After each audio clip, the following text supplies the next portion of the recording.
Hey guys, how's it going? Hope you're doing well. My name is Crown, and today I'm going to read you some very interesting stories that I hope that you're gonna love. And now, without further ado, let's go!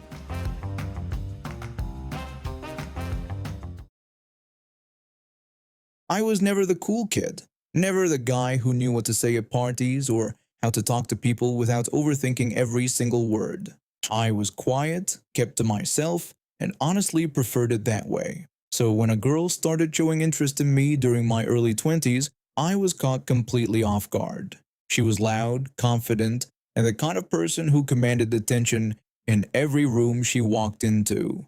At first, she said she liked that I was different. She called my shyness cute. She said I was refreshing compared to the guys she usually went for. I believed her. Now, I think she saw someone she could mold, someone who wouldn't push back, someone who would just sit there and take whatever she threw at him. And for a while, that's exactly what I was. The first few months were fine, and then things started to shift. She started making little comments about how I dressed, about how I talked, about how I wasn't ambitious enough or social enough for someone like her. The comments got sharper, the demands got bigger. She would blow up over the smallest things and then act like nothing happened an hour later. If I made plans with friends she hadn't approved of, she'd spend the rest of the day making me pay for it. If I didn't respond to her messages fast enough, she'd show up wherever I was and cause a scene. I walked on eggshells every single day. I didn't have the vocabulary for it back then, but now I recognize it clearly. She was showing every sign of narcissistic behavior. At the time, I just thought she was mean. And eventually, I got fed up. No dramatic breakup speech, no long conversation. I just stopped. Stopped answering her calls. Stopped responding to her messages. Went completely cold and cut her off entirely. The first few days, she flooded my phone with messages ranging from angry to desperate and back to angry again. I read none of them. Then the calls started coming at odd hours. Blocked numbers, unknown numbers. She was cycling through whatever she could find just to get me to pick up. I stopped answering anything I didn't recognize. I figured she'd eventually exhaust herself and move on. Someone like her always had options. About a week later, I needed to run a few errands. My dad let me borrow his truck, a big, solid pickup that sat high off the ground. I pulled into a shopping center parking lot and found a space near the middle of the lot. The lot was one of those older designs where two rows of parking spaces faced each other, back to back. And right there, sitting at the back of each space, were these little white concrete berms, low to the ground, just a few inches tall, but solid. I noticed them the second I pulled in. My dad's truck had no problem with them. The clearance was more than enough. I parked, cut the engine, and was about to get out when I heard it. Honking.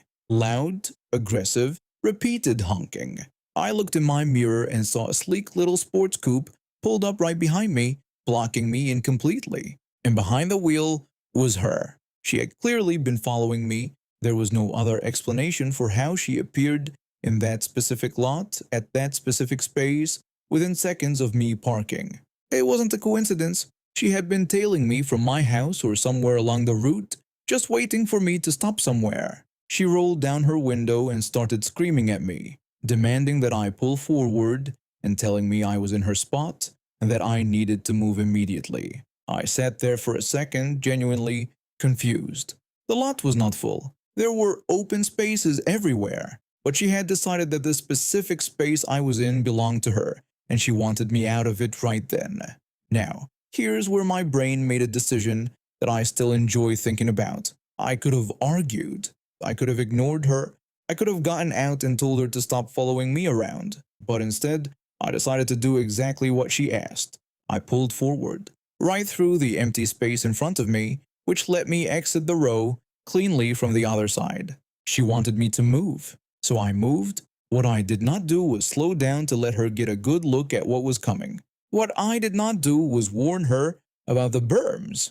She gunned her daddy's little coupe forward the second I started rolling, staying right on my bumper, like she had every intention of following me wherever I went. She wasn't paying attention to anything except me. Not the lot, not the ground, not what was sitting at the back of those spaces. I'll never know exactly what was going through her head in that moment. because what happened next ended the chase before it really started. I heard it even through my closed windows, a deep, ugly, scraping sound. Then a crunch, then silence from her horn. I checked my mirror.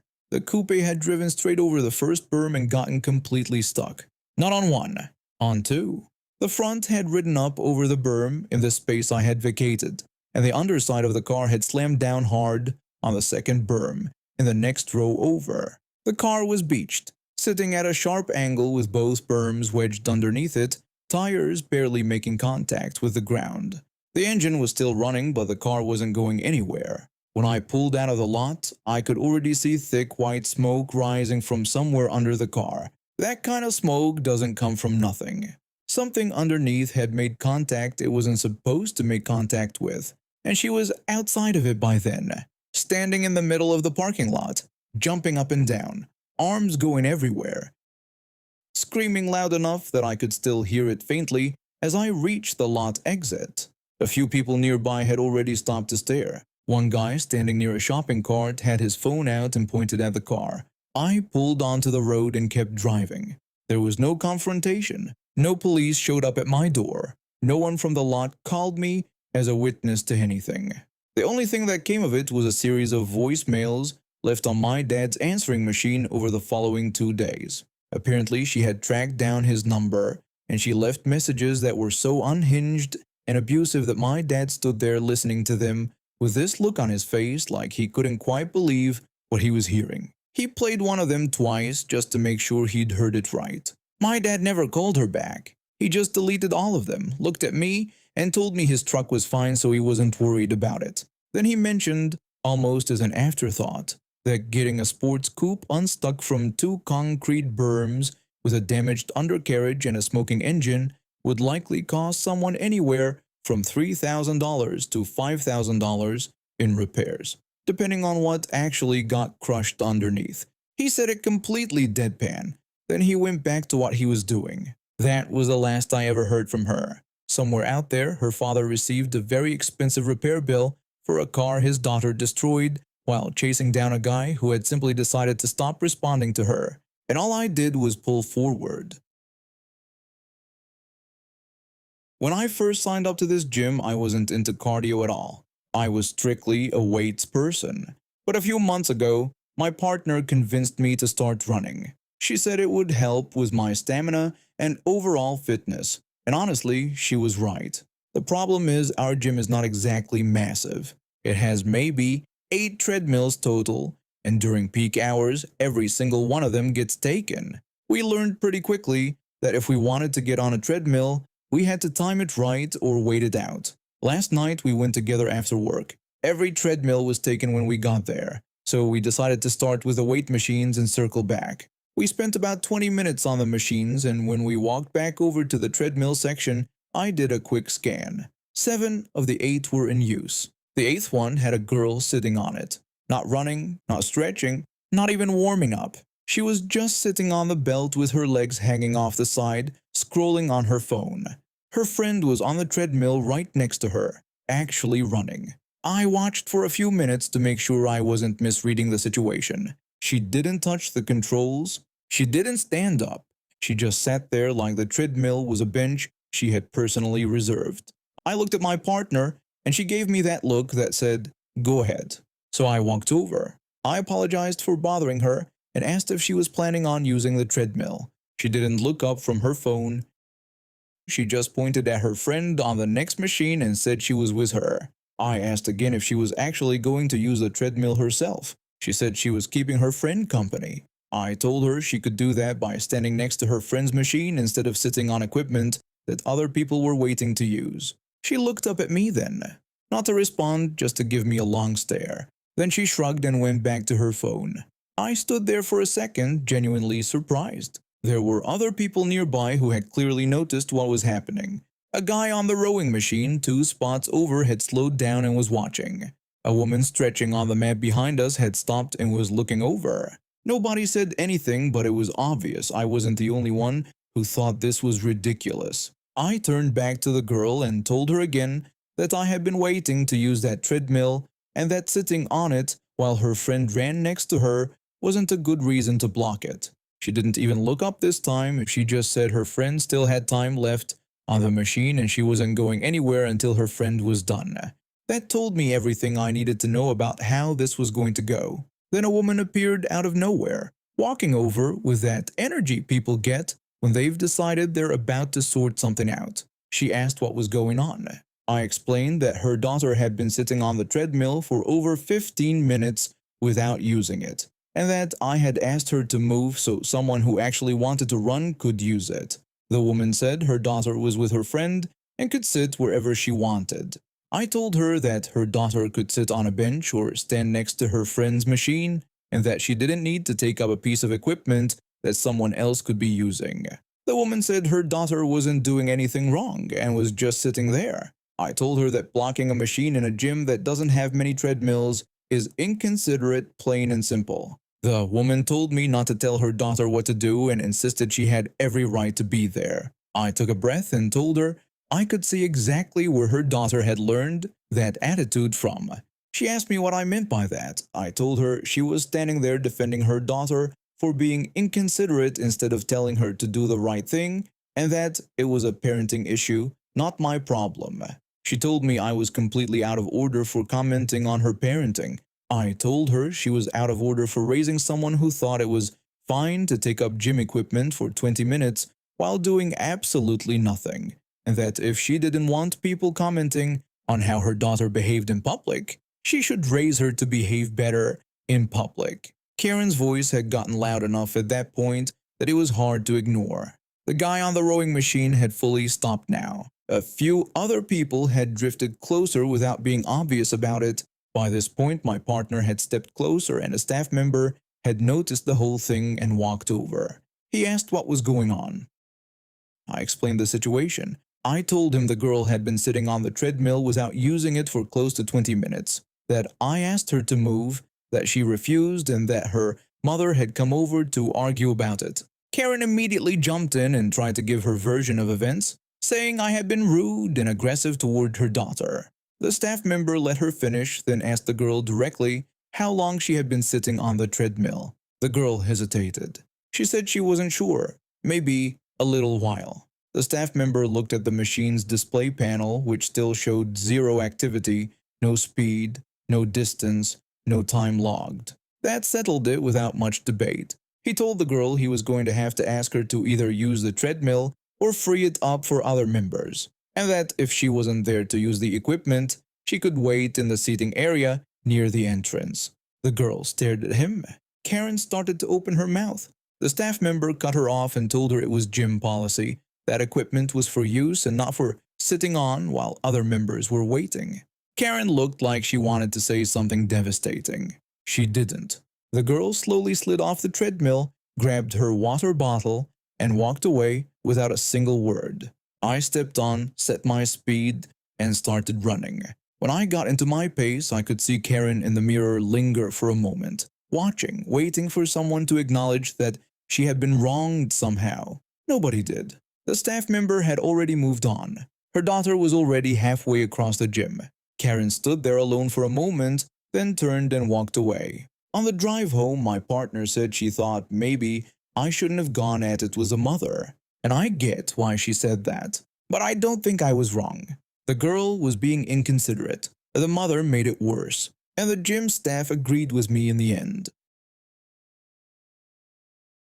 One day, a friend invited me to join a small group of riders, and something about the open road just clicked for me. We weren't some dangerous gang or anything like that. We had a group chat, a set of hand signals we used on the road, and a rule that nobody rides alone on long trips. We also had a strict no retaliation policy when it came to road incidents. If someone cut us off or acted aggressive, the rule was to back off and let it go. That rule had kept us out of trouble for years. That Saturday, about 11 of us decided to take a long ride out to a diner about 2 hours away. It was one of those perfect riding days where the weather isn't too hot and the road is clear. We rode in a staggered formation the way riders are supposed to, spread across the lane so each person has enough space and visibility. Everything was going great for the first hour. Then Karen showed up, I was near the back of the group when I first noticed a silver sedan behind us. It was riding way too close.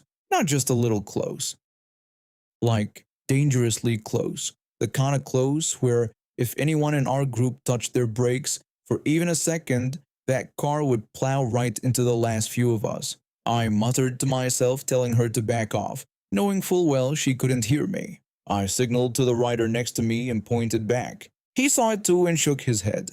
We assumed the driver would ease up once they realized they were tailgating a group of 11 motorcycles.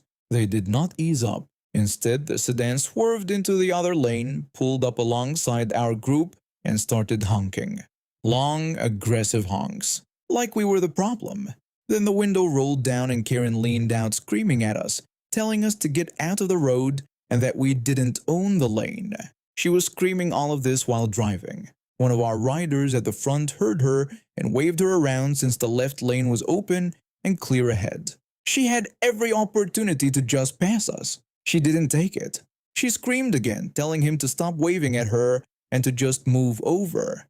Our lead rider, who had been riding for over 20 years, got on the group's radio system we use on long rides and told everyone to stay in formation and that she could go around if she wanted to. He also reminded us of the no retaliation rule. Nobody was to engage with her beyond waving her past. But Karen didn't go around. She matched our speed and kept laying on the horn. At one point, she even pulled slightly ahead of the group and slowed down, trying to force us to brake.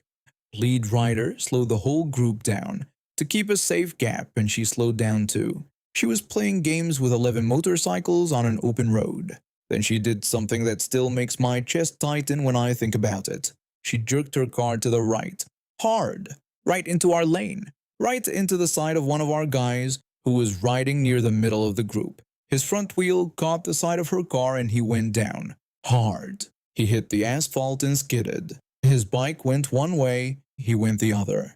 Everything happened so fast. Karen didn't stop. She actually sped up. The guys at the front of the group saw what happened through their mirrors. Our lead rider called for a full stop over the radio. 4 of us stayed back with our fallen rider while the rest secured the bikes off the road. He was conscious but clearly in pain. His left arm was bent at an angle it wasn't supposed to bend at, and the road rash on his side was bad. We kept him still and called emergency services right away. While we waited, one of our riders reviewed his handlebar camera footage on the spot just to confirm we had everything captured cleanly. It was all there. 6 of us, including me, then went after Karen. I know some people reading this will say we shouldn't have chased her, but this woman had just run one of our people off the road and was fleeing the scene. We weren't going to let her disappear into traffic. We stayed back enough to be safe but kept her in sight and stayed on the line with the emergency operator the entire time, giving them her plate number, her direction, and a description of the car. The operator told us to keep our distance and not to intervene, just to track her. That's exactly what we did. Karen must have panicked when she saw 6 motorcycles in her mirrors because she started driving erratically, speeding up, swerving between lanes, running a red light, nearly clipping a van at an intersection. And then, maybe a mile or so ahead, she lost control. She clipped a curb at high speed trying to take a turn she clearly wasn't going to make, and the car went off the road and into a shallow ditch on the side. The airbags went off. The car was done. We pulled over and stopped well behind her. One of our riders stayed on the line with the emergency operator and gave the exact location. We kept our distance from the car and waited. The police and an ambulance arrived maybe 7 minutes later. Karen got out of the car with help from the paramedics. She was shaken and had some cuts, but she was okay. Then she immediately started pointing at us, telling the officers that we had run her off the road and that we had been harassing her the whole time, and she just panicked. One of the officers turned to us and asked what happened from our side. Our lead rider, who had driven to the scene after securing the other riders, told the officer straight up that we had everything on camera and that we had been on the line with emergency services the entire time they could pull the call recording. And we did have everything. Almost every single one of us rides with a camera mounted to our helmets or handlebars. The footage showed everything. Her tailgating, her pulling alongside and screaming, Her slowing down to brake check the group, her jerking into our lane the moment our rider went down, her speeding away from the scene, her reckless driving during the chase that nobody forced her to do. All of it was clean, time-stamped footage from multiple angles. The officers took statements from all of us and collected the camera cards on the spot. Karen was placed in the back of a patrol car while they reviewed everything. Our rider who went down was taken to the hospital. He had a broken arm, road rash on a large portion of his left side, and a bruised rib. He was one of the nicest people in our group, a retired teacher in his late 50s who just loved the hobby. He ended up needing surgery on his arm and spent 2 nights in the hospital. The medical bills alone came out to somewhere around $22,000. Karen was charged at the scene with reckless driving, leaving the scene of an accident, and assault with a deadly weapon for using her vehicle to hit our rider. Because our rider's injuries required surgery, the assault charge carried more weight than it might have otherwise. Her license was suspended pending the court proceedings. On top of the criminal charges, our rider filed a civil lawsuit against her for the medical costs, the damage to his motorcycle, and lost income during his recovery. His bike alone had been worth around $8,000 before she destroyed it. The whole group showed up to support him at every step. We pulled together to help cover some of his immediate expenses while the legal process played out. Karen's little road rage episode ended up costing her far more than whatever few seconds she thought we were wasting by riding in a legal formation on a public road. I've always been someone who plans ahead. It's just how I am. My mom drilled it into me growing up that preparation is everything. She used to say that the people who complain the most are usually the ones who did the least planning. I didn't fully understand what she meant back then, but as I got older, I started seeing it everywhere. At work, at the grocery store, in traffic. People who wait until the last second and then act shocked when things don't go their way. New Year's Eve has always been one of those days where that lesson really shows itself. Every year without fail, restaurants are packed, stores are sold out, and people are scrambling because they assumed everything would just work itself out. I stopped doing that years ago. So when I found out that one of my favorite local spots was going to be open on New Year's Eve but closing early, I didn't wait. A few days before, I went on their website, browsed the menu, put together my order, and paid for it online. I scheduled the pickup for 4 p.m. sharp. Done. No stress, no rushing, no drama. The plan was simple. Swing by, grab my food, head home, and enjoy a quiet New Year's Eve the way I like it. Just me, good food, and the countdown on TV. New Year's Eve came and I left the house early enough to be there right on time. Not late, not rushing, just on time. When I pulled into the parking lot, another car rolled in and took the spot right beside me. A woman got out and walked toward the entrance. I didn't think much of it and followed behind. I walked inside, went straight to the counter, and gave them my name. The staff already had my order bagged up and ready to go. They hadn't even needed to scramble. It was just sitting there waiting for me exactly the way it was supposed to be. I thanked them, told them to enjoy their New Year's, and meant every word of it.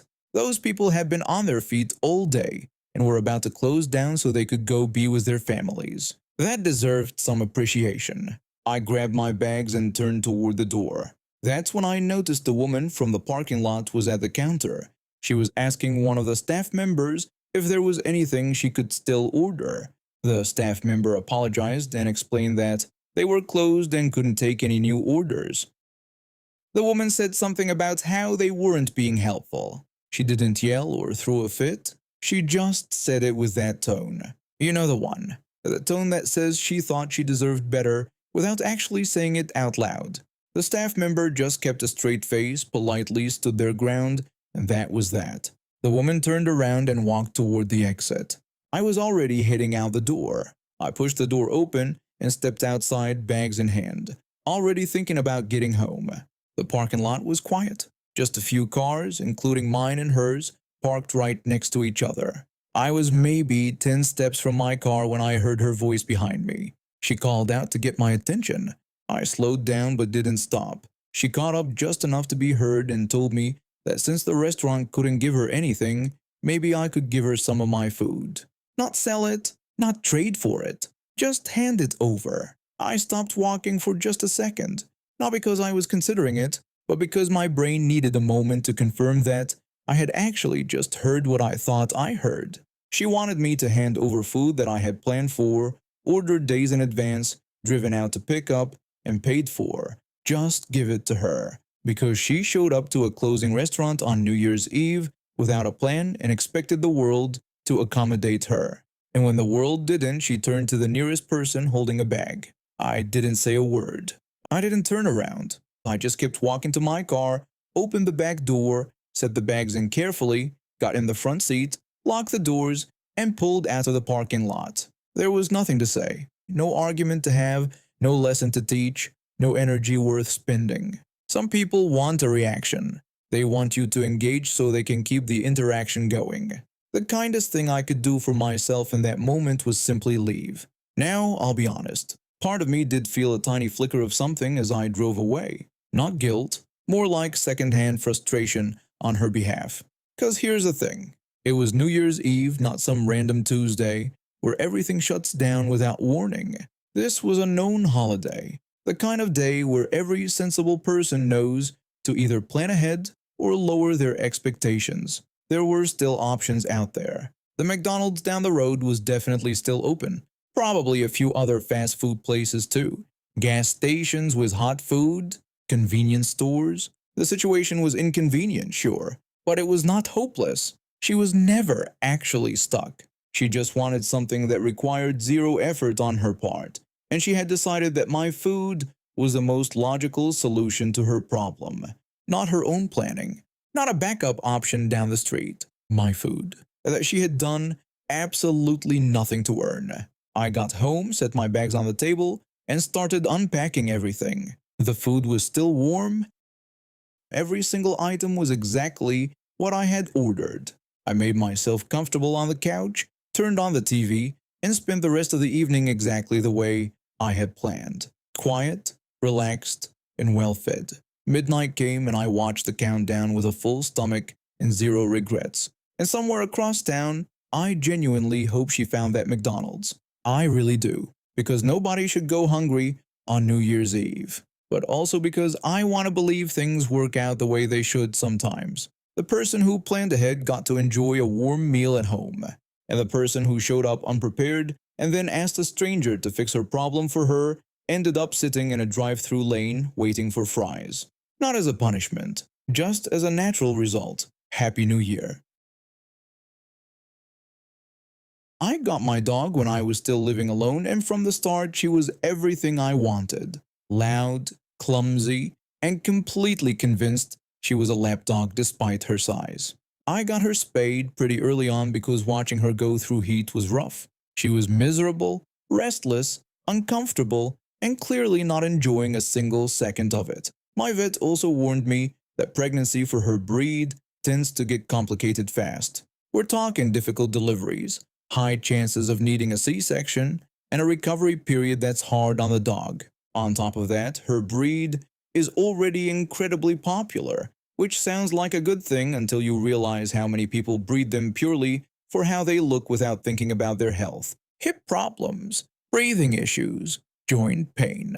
The list goes on. So I made the call to get her spayed, and I never questioned it. She became healthier, calmer, and a lot happier. Then I got pregnant, and as excited as I was, I also got anxious about how my dog would handle the change. She had always been the center of attention in our house, the baby of the family, so to speak. I didn't want her to feel pushed out or become reactive once a newborn came into the picture, so I went looking for a community online. I found a Facebook group for owners of my dog's breed. It was a big group, pretty active, lots of posts about training, health tips, and general dog mom content. I posted asking for advice on how to help my dog adjust to a new baby in the house. The responses were helpful for the most part. People sharing what worked for them, suggestions about scent introduction, and keeping routine stable. Then I got a private message. The woman said she recognized a secondary school in my profile picture and figured I was local. I thought maybe she wanted to set up a play date between our dogs or swap tips, since we were in the same area. I told her it was nice to connect with local owners and kept it friendly. But then she got to the actual point. She said she had been trying to find someone nearby to breed her dog with and hadn't had any luck, and she wanted to know if I would be interested. I thanked her for reaching out but told her it wasn't something I could help with because my dog had been spayed. She came back asking why I would ever have my dog spayed, and the way she phrased it made it sound like I had done something irresponsible. I explained that my dog had been really uncomfortable during heat and that her breed carries a high risk of complications during pregnancy, so getting her spayed was the best decision for her health. I also pointed out that even setting all of that aside, I was pregnant myself. The idea of simultaneously managing a newborn baby, a dog recovering from birth, and a litter of puppies that would need round-the-clock care was not something any reasonable person would sign up for, especially when anything could go wrong with the mother during delivery. Instead of accepting any of that, she told me how frustrating it was and said she had been searching for weeks with no success. Then she said nobody around her wanted to contribute to the breed and that it wasn't fair. I had to read that a couple of times. Not fair to whom exactly? I told her I was sorry she was having trouble, but that I simply wasn't in a position to help. She pushed back and said I could have at least left that option open before getting my dog spayed, and that by making that choice, I was basically making things harder for everyone who loved the breed.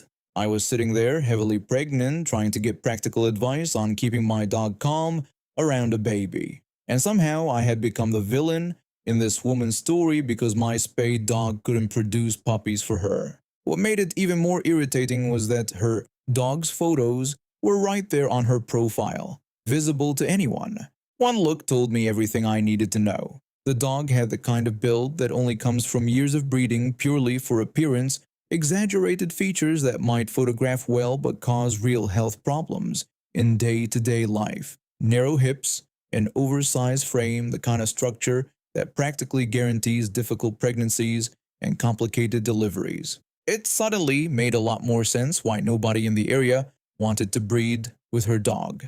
Any owner who had done even basic research on the breed would see the same red flags I was seeing. She wasn't just asking for a favor. She was asking someone to put their dog through a high-risk pregnancy to produce puppies that were likely to inherit the same problems. I wasn't going to keep engaging with that. I blocked her and went back to scrolling. A couple of hours later, I was watching Reels when I noticed a message sitting in my inbox from the group admin. She reached out explaining that the group had received a report about a private conversation between me and another member, and that even though it was a private message, they took the well-being of their members seriously and wanted to hear my side of what happened.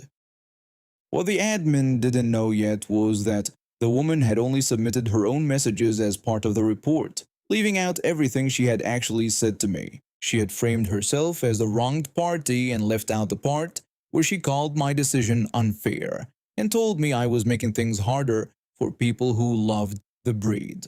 I had already sent the full screenshots to a few friends earlier because I needed to vent about it, so I had everything ready to go. I told the admin I was happy to share and forwarded the complete conversation right away. Every message in order with nothing removed. The admin came back shortly after, thanked me and apologized for what I had to deal with. She told me it was clear from the screenshots that the report had left out quite a lot, and that the woman would be removed from the group and banned from rejoining. I accepted the apology, put the whole thing out of my mind, and focused on getting ready for my baby. A few weeks later, though, out of pure curiosity, I unblocked the woman to see if she had moved on. Her profile was fully public, and sitting right there, posted as recently as last week, was a message she had put up in a different breed group. She was still looking for someone to breed with her dog, and this time she was advertising a discounted price because she had been at it for so long with no takers. I sat there reading it and had to laugh. She got herself removed from a group after filing a report that collapsed the moment the full conversation came to light. She tried to paint herself as the victim, and it blew up in her face. And after all of that, she was still out there months later, publicly unable to find a single person willing to say yes. now sweetening the deal with discounts just to get someone to bite. I closed the app, looked over at my dog stretched out across the couch like she owned the place, and smiled. And now we have reached the end of today's stories. Thank you for watching, and see you next time.